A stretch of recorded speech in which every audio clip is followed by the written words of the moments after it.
Well, let's get started. Hi, everyone. My name is Joe Sergi, and this is Module 5 of my self-help kit on the flourishing life.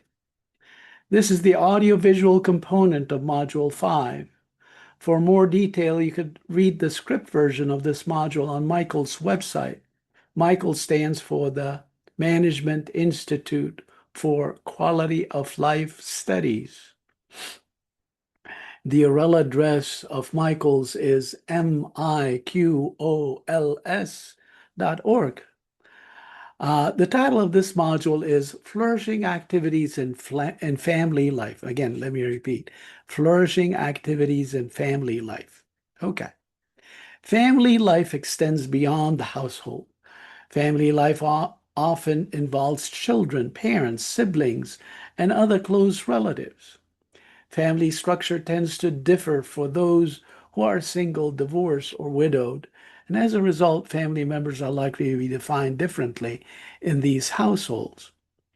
Maintaining good relationships with family members is very important to personal happiness and eudaimonia.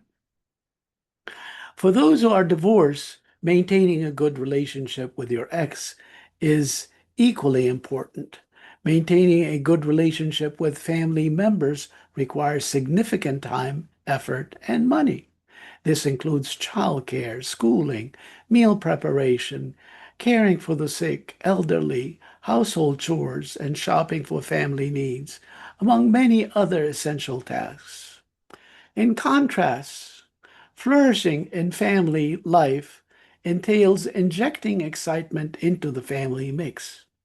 Examples include planning a family vacation or family reunion, hosting social events with family members, engaging in sports and other activities with family members, recreating and enjoying leisure activities with family members, and making meal preparation a social event in which family members is assigned a task.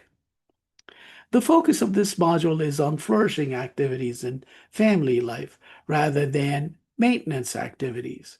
Flourishing activities are linked with eudaimonic well-being. Maintenance activities are associated with hedonic well-being.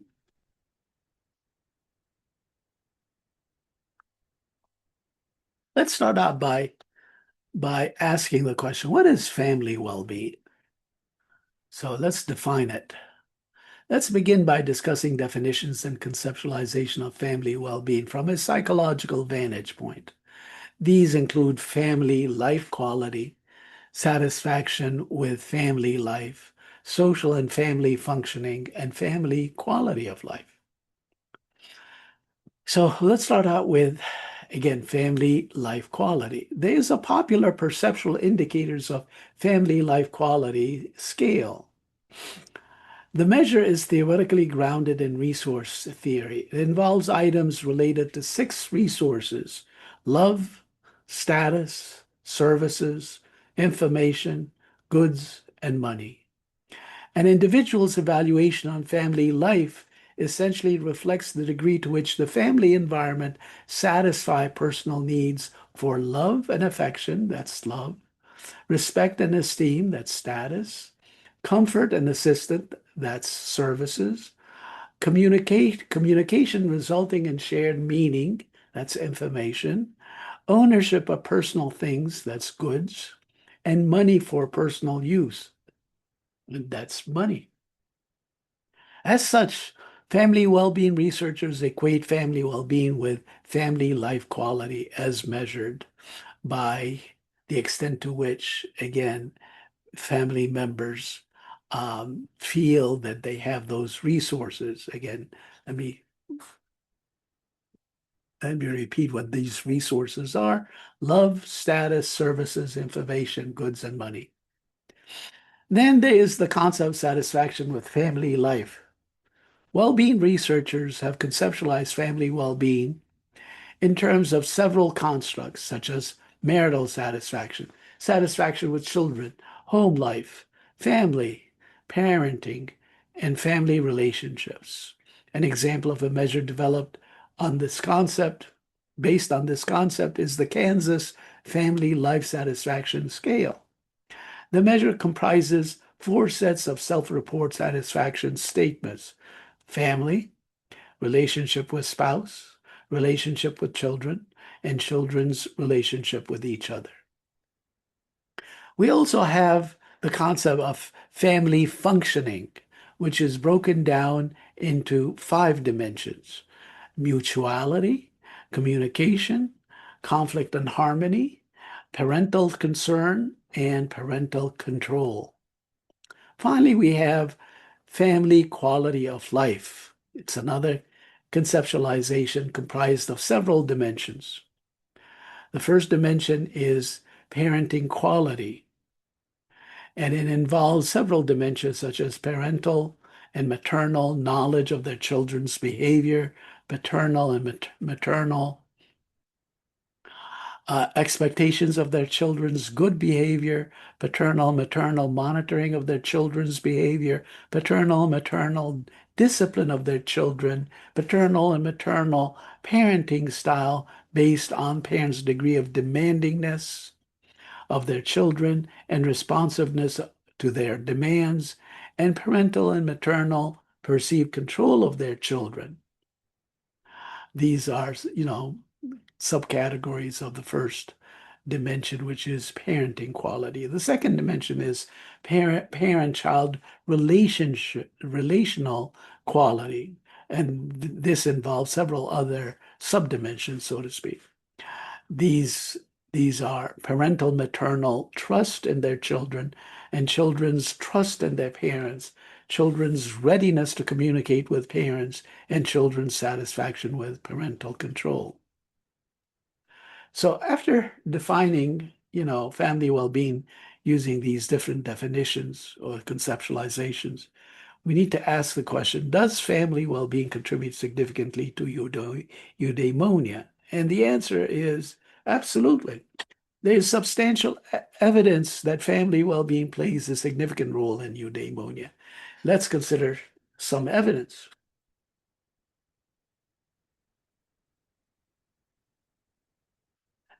So there's the seminal study that found family well-being to be a significant predictor of eudaimonia, controlling for the effects of efficacy, money, amount of fun one is having, house, apartment, things done with family, time to do things, spare time activities, recreation, national government, and the consumer. So family well-being seems to be a good predictor of, again, of eudaimonia. Another study involving, again, a lot of young people, age 11 to 19 years old, and their parents in Australia, found that satisfaction with the relationship within the family is a strong predictor of eudaimonia for both adolescents and parents. Another study has shown that family satisfaction is a strong predictor of eudaimonia than career satisfaction among dual career couples in university settings. So again, these are examples of studies that found quite a bit of evidence that suggests that family well-being is a good predictor of eudaimonia. So explaining the family well-being effects on eudaimonic well-being, again, there's substantial evidence in psychology suggesting that we, as humans, are motivated to belong to families. People spend much time thinking about their hopes and their fears about others, particularly intimate others, such as romantic partners and family members. When people are asked, what is necessary for your happiness? What is it that makes your life meaningful? Most people mention satisfying relationships with family, friends, and romantic partners. These relationships have to be intimate and long-term. Short-term relationships are not satisfying to humans. This sense of belonging aids survival in many ways. Intimate social bonds serve survival by keeping children close to their parents. Adults who become romantically involved tend to marry, bear, and raise children in healthy ways to ensure that the children will repeat the same behavior, thus propagating the human species. Much of our behavior as humans is geared toward seeking social approval from romantic partners and family members and avoiding their disapproval. Infants and children are emotionally attached to their parents. This emotional attachment creates strong social bonds and has survival value. Infants feel comforted when they hear familiar voices and see familiar faces, their parents. When separated from their parents, infants become highly distressed. When they are reunited with their parents, they feel joy and relief. Attachment leads infants to explore, as infants who feel secure in their attachment to their parents freely explore their environment.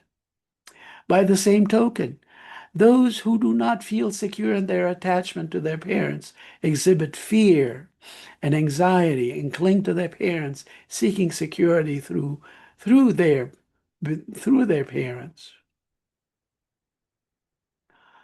Thus, they are unable to explore freely due to their insecure attachment to their parents.